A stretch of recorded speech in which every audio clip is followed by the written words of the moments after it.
नमस्कार, आप देख रहे हैं हॉर्नबिल टीवी। हमर छत्तीसगढ़ बुलेटिन में मैं उत्पल आपका स्वागत करता हूं। सबसे पहले आइए नजर डालते हैं आज की हेडलाइंस पर। मुख्यमंत्री साय ने नए मंत्रियों को दी बधाई, विकास व सुशासन की उम्मीद।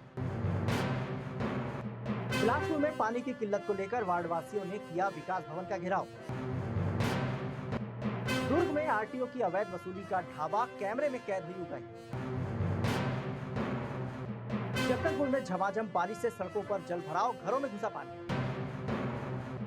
रायगढ़ पुलिस ने ट्रेलर लूटकांड का 24 घंटे में किया खुलासा, 7 आरोपी गिरफ्तार। मुख्य समाचारों के बाद अब खबरें विस्तार से। मुख्यमंत्री विष्णुदेव साय ने आज शपथ लेने वाले नए कैबिनेट मंत्रियों गजेंद्र यादव, गुरु सुखवंत साहिब और राजेश अग्रवाल को बधाई दी।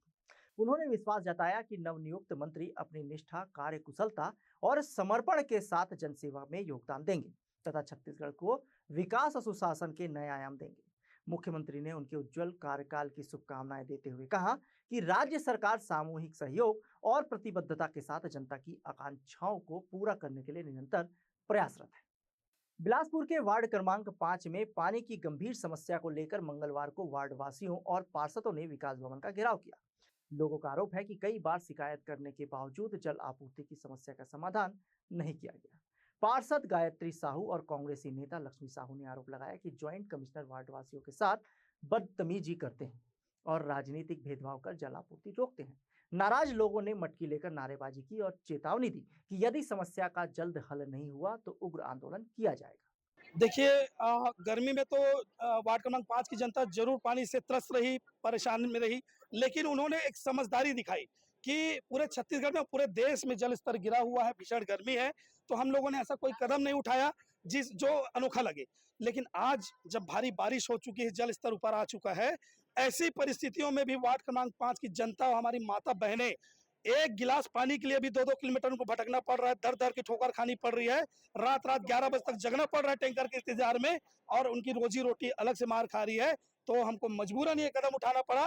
रात को 11 बजे, 12 बजे और सुबह 5 बजे से जनता हमारे दरवाजे, मतलब पार्षद के दरवाजे पहुंचती है और अपना दुखड़ा सुनाती है, और इनके दुखड़ा सुनकर हम जोन कमिश्नर से बात करने की कोशिश करते हैं तो जोन कमिश्नर हमारा फोन नहीं उठाता, बदतमीजी करता है और हमको जवाब नहीं देता। और उनके नीचे अधिकारियों से, इंजीनियर से और ऑपरेटर से और संबंधित अधिकारियों से बात किया जाए तो वो कहते हैं कि हमको कमिश्नर साहब ने, जोन कमिश्नर साहब ने मना कर रखा है कि पार्षद की बात नहीं माननी है। अगर ऐसा भेदभाव यहाँ नगर निगम बिलासपुर में चलता है, अरुण साव जी जहाँ के मंत्री हैं इस विभाग के, डिप्टी सीएम है इस जिले में रहने वाले, अगर उनके क्षेत्र में ऐसा भेदभाव किया जाता है जनप्रतिनिधियों के साथ और जनप्रतिनिधियों के माध्यम से जनता के साथ भेदभाव किया जाएगा तो बिल्कुल बर्दाश्त नहीं किया जाएगा। क्योंकि ये वो जनता है जो जिन्होंने पार्षद चुना है, और यही वो जनता है जिन्होंने महापौर भी चुना है और विधायक सांसद भी चुना है। निश्चित रूप से मटकी लेकर हम एक सांकेतिक रूप से पहुंचे हैं और हमारे पोस्टरों में लिखा है, पानी नहीं तो बिल क्यों, बिजली नहीं तो बिल क्यों, सुविधा नहीं तो बिल क्यों। तो ऐसा नहीं चलेगा, इसका जवाब हमको चाहिए। अगर मांग नहीं पूरी की जाती है तो हम इससे भी बड़ा उग्र आंदोलन करेंगे। अभी तो हम सिर्फ वार्ड के स्तर पे अपने वार्ड के मतदाताओं के साथ आए हैं, इसके बाद हम जिला कांग्रेस कमेटी का सहयोग लेंगे और जिला स्तर पे बड़ा आंदोलन छेड़ेंगे, चाहे हमें चक्के जाम पर बैठना पड़े, चाहे और बड़ा कदम उठाना पड़े। पानी की समस्या सबसे बड़ी मेन है। पानी की समस्या लगातार 6 महीनों से ये पानी की समस्या से हम जूझ रहे हैं, हमारी जनता जूझ रही है। चलो भीषण गर्मी था, उसमें पानी की लेवल कम हो गई थी, तो हम समझ गए कि कैसे भी करके टैंकर की व्यवस्था से पानी मिल जाएगा करके, लेकिन जैसे तैसे गर्मी निकल गया। लेकिन अभी सभी जगह पानी का लेवल आ चुका है, लेकिन हमारे साथ भेदभाव क्यों हो रहा है? हमारी जनता इतनी परेशान है, उनको पानी के लिए बहुत जूझना पड़ रहा है। कहाँ पे दिक्कत हो रही है? हमारे वार्ड नंबर 5 में, कुंद्रापारा में हो रहा है और यादव नगर में ये समस्या हो रही है। निगम अधिकारियों से कुछ बात होती है महापौर से? महापौर को हम आवेदन दे चुके हैं, लिखित में दे चुके हैं, उनको उनके तरफ से कोई रिस्पांस नहीं है। साथ ही जोन ऑफिस में जोन कमिश्नर को हम कई बार लगातार बोल चुके हैं, लेकिन कोई उनका भी जवाब नहीं आ रहा है। वार्डवासी और पार्षद आए पानी की समस्या को लेकर क्या कुछ नहीं, बिना किसी पूर्व सूचना के, बिना किसी ज्ञापन के इनके द्वारा यहाँ पे विकास भवन में धरना प्रदर्शन के लिए इन लोग आए। मेरे द्वारा इनको सहानुभूति पूर्वक आते ही मैंने उनसे बात की, क्या समस्या है बताइए, ज्ञापन दे दीजिए। तो उन्होंने ज्ञापन देने से मना कर दिया और दादागिरी करने लगे। साथ ही जो विकास भवन का गेट है उसको जाम कर दिया, लोगों की आवागमन और लोग आने जाने में दिक्कत हुई।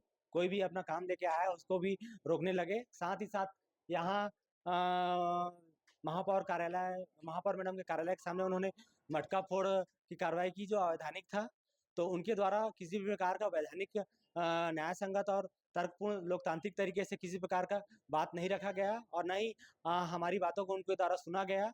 तो हम जो भी न्याय संगत और विधिवत होगी उन पर कार्रवाई किया जाएगा। जैसे उनका द्वारा कहा गया है, कई बार शिकायत कर चुके हैं, अब तक कोई समाधान नहीं निकला है, तो क्या आपके पास कोई शिकायत आई थी? नहीं, हमारे पास किसी प्रकार का उनका कोई भी ऐसा दस्तावेज नहीं दिया गया था जिससे सूचना मिली थी हमको कि उनको उनके द्वारा धरना प्रदर्शन दिया जाएगा, ये मांगे हैं पूरी नहीं होगी तो हड़ताल करेंगे। इस प्रकार का कोई भी उनके द्वारा शिकायत नहीं की। जिले के बाफना टोल टैक्स के पास आरटीओ की कथित अवैध वसूली का खेल उजागर हुआ है। हमारे संवाददाता ने परिवहन विभाग के हेड कांस्टेबल को ढाबे में बैठकर ट्रक ड्राइवर से नगद वसूली करते कैमरे में कैद किया। आरोप है कि बिना रसीद दिए रोजाना लाखों रुपए वसूले जा रहे हैं।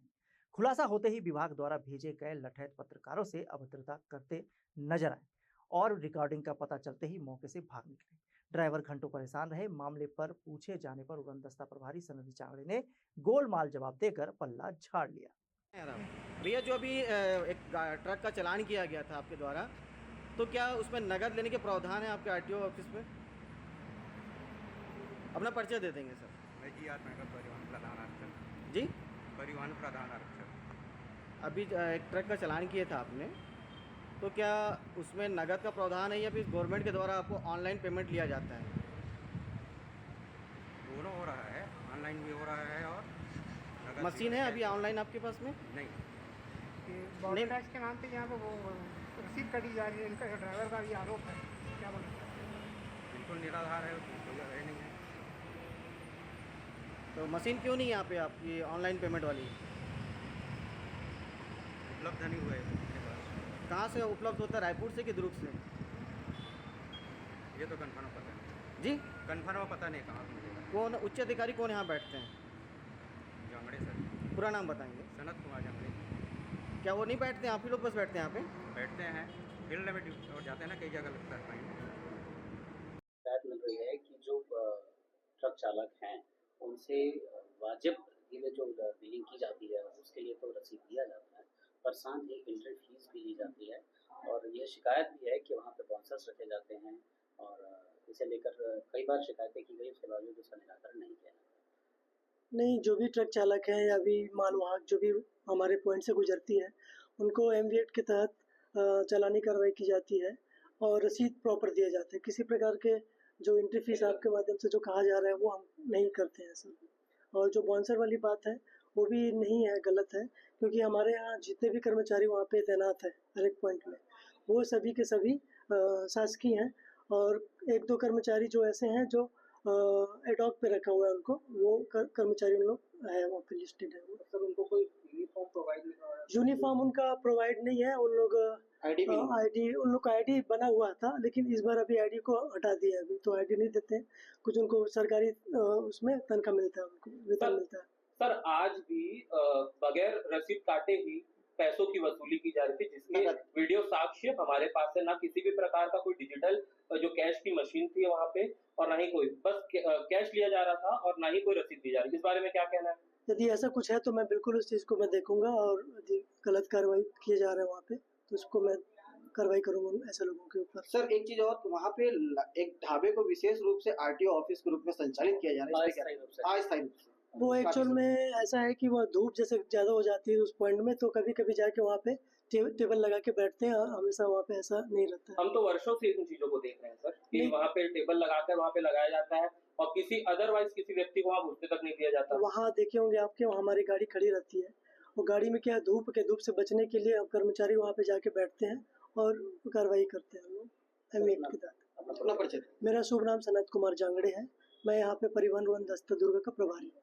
जगदलपुर में दक्षिण पश्चिम मानसून के सक्रिय रहने से लगातार दूसरे दिन भी झमाझम बारिश हुई, रविवार की तुलना में सोमवार को घंटों तक हुई मूसलाधार बारिश से शहर की अधिकांश सड़कों पर जल जमाव की स्थिति निर्मित हो गई। शहीद पार्क, महारानी अस्पताल, नयापारा मार्ग, कोर्ट तिराहा, धर्मपुरा मार्ग, गायत्री नगर, दलपत सागर और रमैया वार्ड जैसे क्षेत्रों में सड़कों पर तालाब जैसी स्थिति बन गई। कई वार्डों के घरों में भी पानी घुस गया, जिससे लोगों को भारी परेशानियों का सामना करना पड़ा। खासकर स्कूली बच्चों और 2 पहिया वाहन चालकों को बारिश में भीगकर सफर करना पड़ा। धर्मपुरा मार्ग, जो शहर का सबसे व्यस्त मार्ग माना जाता है, वहां पानी भरने से यातायात पूरी तरह बाधित रहा। स्थानीय रहवासियों का कहना है कि जल निकासी की समुचित व्यवस्था न होने से हर साल बरसात में ऐसी स्थिति उत्पन्न होती है। नगर निगम पर लापरवाही का आरोप लगाते हुए विपक्ष ने इसे प्रशासनिक असफलता बताया।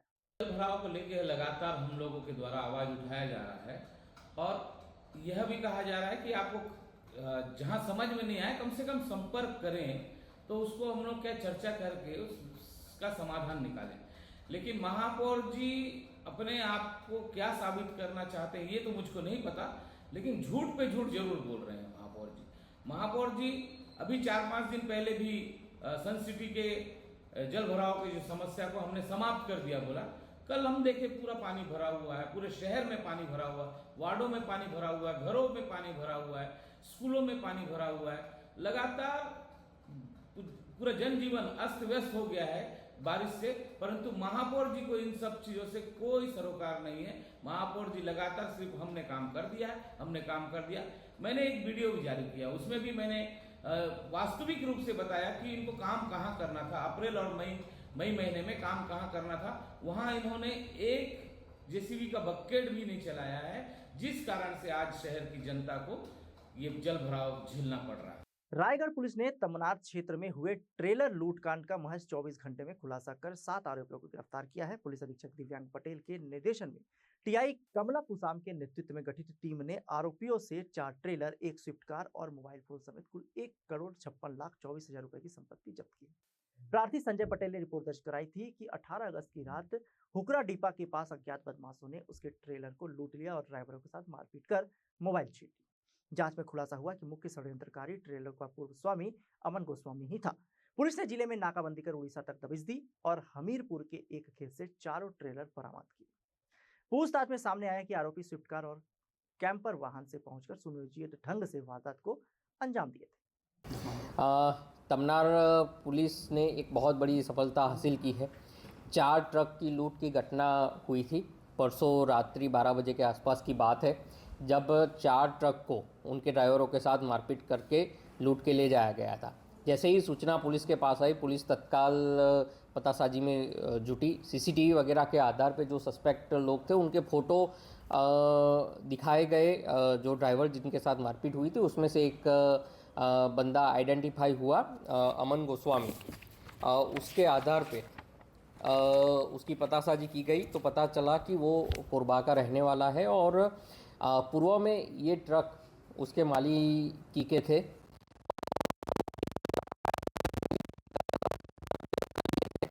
जिसके बाद बैंक ने ये ट्रक नए मालिक को ऑक्शन कर दिए थे और वो मालिक पिछले 2-3 महीने से ये ट्रक चला रहा था।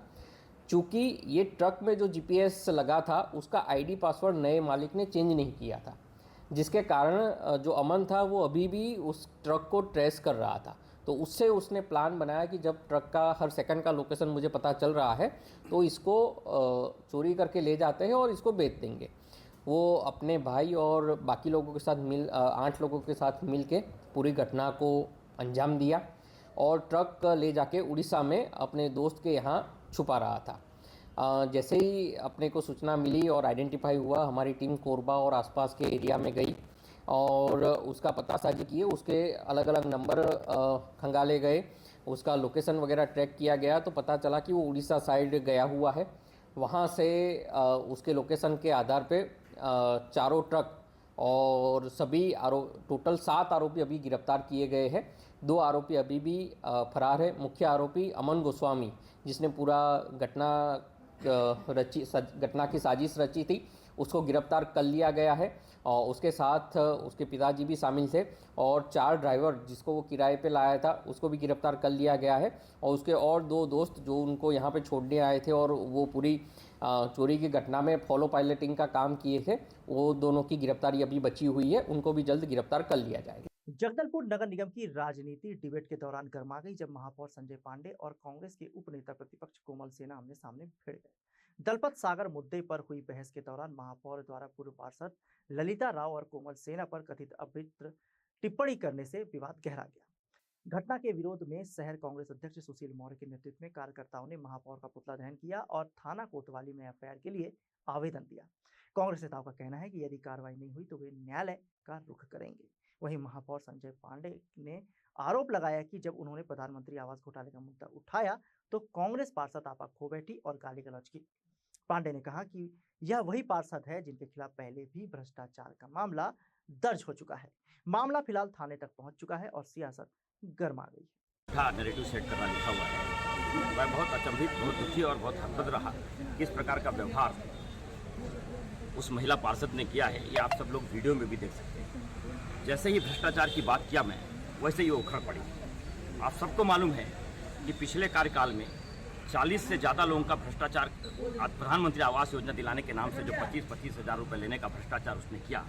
भारतीय जनता पार्टी ने जिस प्रकार से 28 दिन वहाँ पे आंदोलन किया, दिन रात धरने पे बैठे उन 40 महिलाओं के साथ जिनसे भ्रष्टाचार हुआ था, और उसके बाद नगर भी बंद हुआ और बड़े पैमाने पर भारतीय जनता पार्टी के 700 से ज़्यादा कार्यकर्ता, जिनके हमारे बड़े नेता भी शामिल थे, वो सब गिरफ्तार किए गए। और उसके बाद उन्हीं की सरकार ने उस महिला पार्षद के खिलाफ एफआईआर भी दर्ज किया। और उसका चाल और चरित्र, उस समय जितने वीडियो वायरल हुए, उसने उन महिलाओं के साथ जिस प्रकार से दुर्व्यवहार किया, पैसा लेना भी स्वीकारा उस वीडियो में, और उनके साथ दादागिरी करके उसने बोला कि मैं नहीं दूंगी, जो कर रहा है कर लो। आज उस महिला पार्षद ने जिस प्रकार से डिबेट के दौरान अपने चाल और चरित्र को उजागर किया है, उससे हम सब लोग अचंभित हैं। और कांग्रेस जिस प्रकार से उसके समर्थन में खड़ी हो गई है, कांग्रेस को चिंतन करना चाहिए। राहुल गांधी से लेकर नीचे का कार्यकर्ता आज उनका गलत नैरेटिव सेट करने में लगा हुआ है। जहाँ तक मेरा व्यवहार का संबंध है, पूरा शहर जानता है मेरे व्यवहार के संबंध में। अभी तक शहर से मुझे नहीं लगता किसी प्रकार का कोई कंप्लेंट आप तक पहुँचा होगा, परंतु आज कांग्रेस ऊपर से लेकर नीचे तक झूठे नैरेटिव पर खड़ा है। मैं कांग्रेस नेताओं के आप सबके माध्यम से बोलना चाहता हूँ, ऐसी पार्षद, और वो पार्षद भी थी जो जिसके वीडियो वायरल हुए हैं, भारतीय जनता पार्टी का पटका पहनकर वो नाना प्रकार के वहाँ पे बर्ताव कर रही है, वो भी भारतीय जनता पार्टी में शामिल हो गई थी, परंतु किन्हीं कारणों से उसको रोक लिया गया। ये सारे लोग गलत नैरेटिव सेट कर रहे हैं। मैं दुखी हूँ और उनके इस व्यवहार की निंदा भी करता हूँ और कांग्रेस के नेताओं को समझाना चाहता हूँ आप सबके माध्यम से कि ऐसी पार्षद से अपना दामन दूर रखें। सागर के मुद्दों को लेकर पक्ष और विपक्ष दोनों वहाँ पे डिबेट चल रहा था। डिबेट के दौरान जब हमारे द्वारा संजय पांडे जी से सवाल पूछा गया तो उनको वो अचानक से एकदम आक्रोशित होके सबसे पहले ललिता राव जी के ऊपर में उन्होंने टिप्पणी की, उनकी दुकान के विषय में बोला कि मैंने दुकान पे ताला लगाया, इस चीज को लेकर ये यहाँ पर विरोध कर रही हैं, नहीं तो। और साथ ही बीजेपी का पट्टा डाल के आज वो पहले बीजेपी ज्वाइन करती हैं, आज फिर वो कांग्रेस में चले गई, इस टाइप का उनका लहजा था। उसमें भी उन्होंने तूरे का बहुत उनको प्रयोग किया, अपशब्द का उनके साथ में प्रयोग किया। फिर वो बाद में मेरे ऊपर में बोलते हैं आ तेरे को तेरी औकात दिखाता हूँ बोल के उनका कहना था। वो हराम जादी का प्रयोग उसमें किए हैं।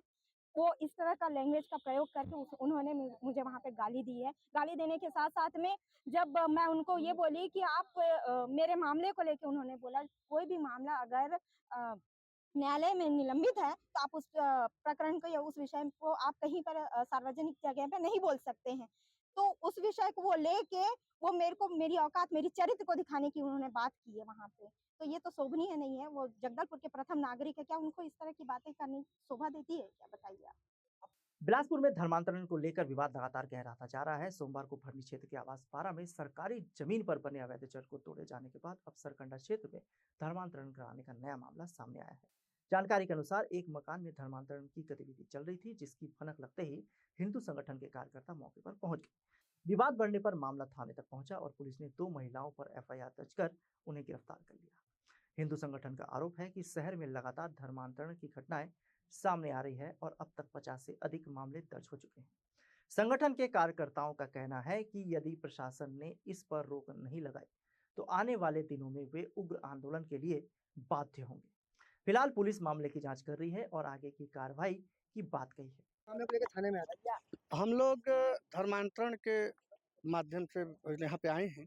सूचना मिली थी हम लोगों को कि धर्मांतरण हो रहा है स्टेडियम के पास बहतरई, तो हम लोग जाके वहाँ देखे तो एक अवैध तरीके से अवैध जमीन पे बेजा कब्जा करके वहाँ पे एक घर बनाया गया था जिसमें धर्मांतरण का खेल हो रहा था। हमने उसका विरोध किया।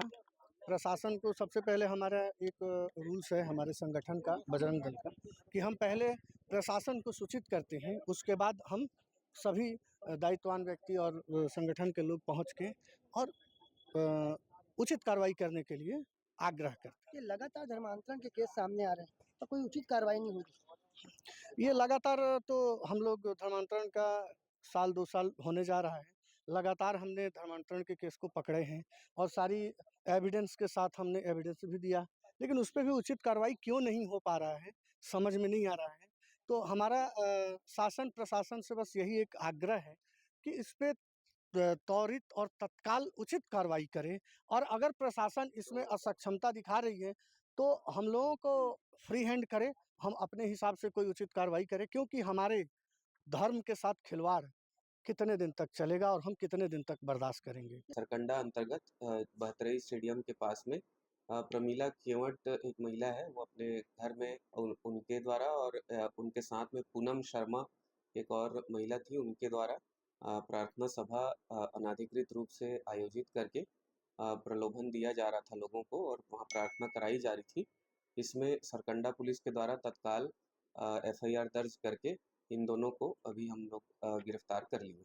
12 जून 2025 को अहमदाबाद एयरपोर्ट से उड़ान भरते ही हुए भीषण प्लेन क्रैश हादसे में कई लोगों की जान चली गई थी। इस दर्दनाक घटना से पूरा देश स्तब्ध रह गया था। हादसे में आग की लपटों से लाशें राख हो गई, लेकिन फ्लाइट में रखी श्रीमद् भागवत गीता सुरक्षित रही। इसी चमत्कारिक घटना को ध्यान में रखते हुए बिलासपुर की अंकिता मेहता ने कृष्ण जन्माष्टमी पर विशेष झांकी तैयार की। उन्होंने एयरपोर्ट, रनवे और हादसे का दृश्य दिखाते हुए श्रद्धांजलि अर्पित की। अंकिता ने बताया कि यह झांकी तैयार करते समय हादसे के मंजर याद आ गए और उनकी आंखें नम हो गई। अहमदाबाद में जो प्लेन क्रैश की घटना हुई थी 12 जून 2025 को ये घटना हुई थी, और जब मैंने उस घटना के बारे में सुना था तो ये घटना जो थी ये दिल दहला देने वाली घटना थी। और जब मैंने इस घटना के बारे में सुना तो मैंने ये सुना कि श्रीमद् भागवत गीता पूरी की पूरी सही सलामत थी, तो मैंने उसको इससे कनेक्ट करके बनाया है, इस झांकी को तैयार किया है। और मैं उन लोगों की आत्मा की शांति की प्रार्थना करना चाहती हूँ भगवान से, और उनको श्रद्धांजलि देना चाहती हूँ, इसके लिए मैंने ये झांकी तैयार की है। यही थीम क्यों? क्योंकि मुझे लगा कि ये सबसे बड़ी घटना थी इस साल की, इसलिए मैंने इस झांकी को तैयार किया है। पिछली बार मैंने वर्ल्ड कप पे झांकी बनाई थी, और उसके पहले मैंने बनाई थी चंद्रयान को लेकर के झांकी।